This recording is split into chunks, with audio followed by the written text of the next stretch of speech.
What may be rough sea on the outside is a smooth waterway on the inside. Welcome to the port of Polambato, jewel of the city of Bogo. Located within the protective cove of the Bogo Bay, it is a port situated in the northern tip of the province of Cebu, strategically positioned to serve the maritime traffic needs of the Visayas and potentially the many other parts of the country. Constructed as a roll-on, roll-off facility, it was inaugurated on April 28, 2008 as Cebu's only northern gateway to the national government's nautical highway.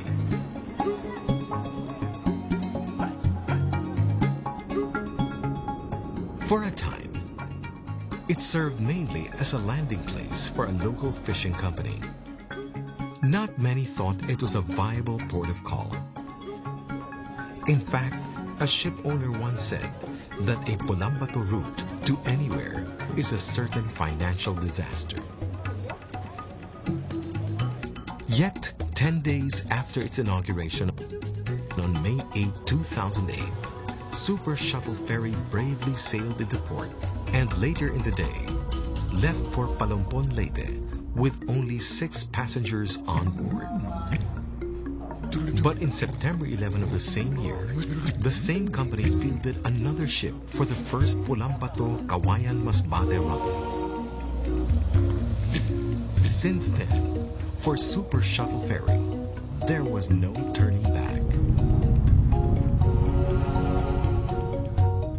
The following year, Montenegro shipping lines followed and opened the Polambato Kataingan-Masbate route.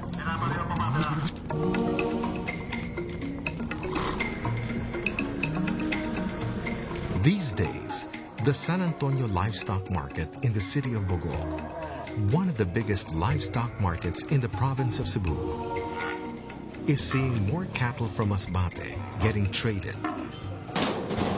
Many are brought to Cebu City, but many also find their way to Manila through Leyte, again via Polampato's Roro facility. Even hogs from Masbate now pass through Bogo City.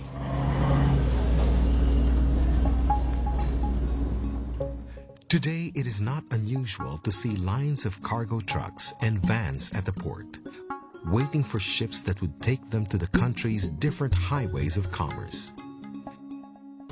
Shipping companies, sea travelers, and cargo movers have discovered the strategic advantages of the port of Polambato.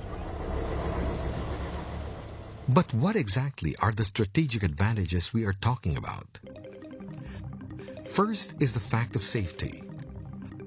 Polambato is well protected from rough weather by the natural harbor cover of the Bogo Bay. One of the reasons why for a long time it has been a favorite jump-in and jump-off point for sea crafts in northern Cebu.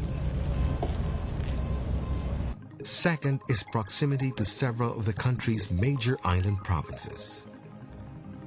A quick look at the nautical highway envisioned by the national government to bridge islands in order to promote industries, commerce, and tourism shows the truly strategic superiority of Polambato as alternative hub of maritime traffic in the Visayas region. Within easy distances to Leyte, Masbate,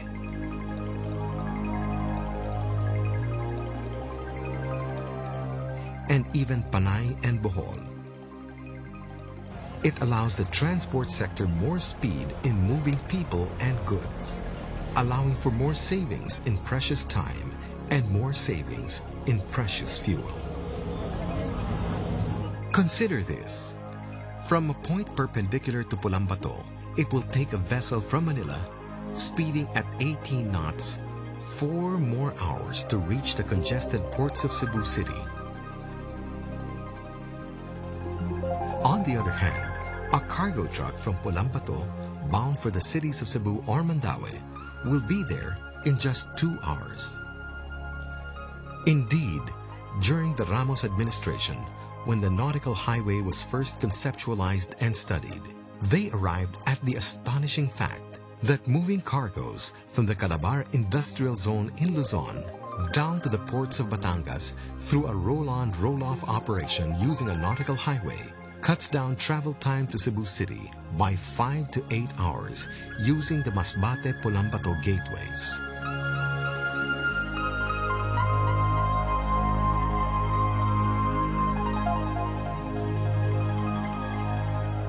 The Polambato Port record of fees collected over 3 years is a story of growth.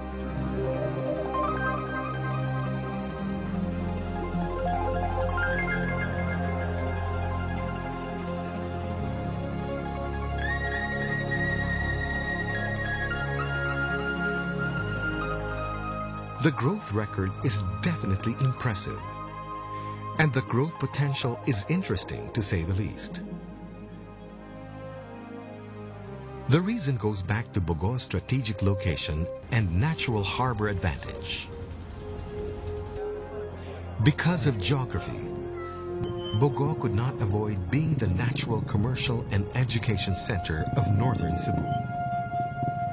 The 9 neighboring municipalities of the city of Bogo alone combine a population of around 600,000 people.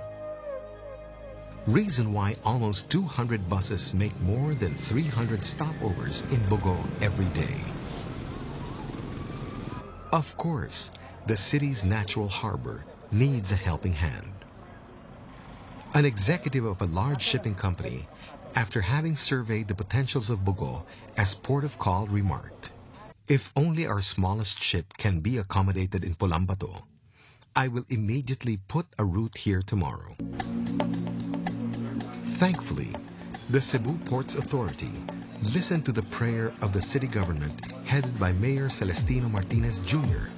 and Vice Mayor Santiago Sevilla. Portions of the port have since been dredged.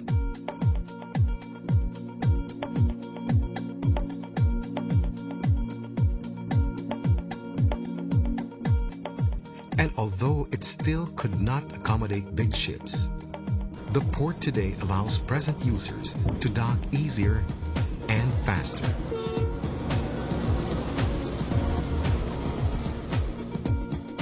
And with the view of attaining economic synergy, the city government is presently exerting serious effort to draw investors into its new business district, where the new city hall is being constructed.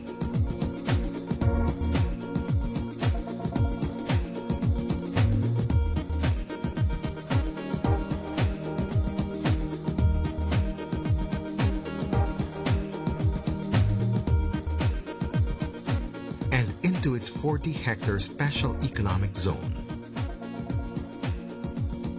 Both are located near the port of Polambato. Plans are likewise in place to expand the port in order to accommodate bigger or more ships. And the city leadership is hopeful that again, the Cebu Ports Authority will support this endeavor. And for good reason. At stake is the national government's declared developmental logic that old urban centers must be decongested and that economic sunshine must spread to the countryside.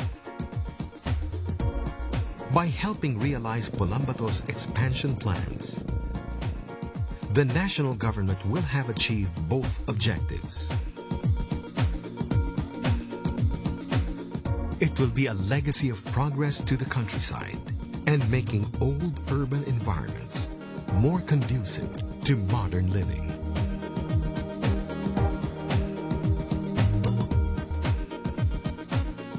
Polambato, alternative port of Cebu.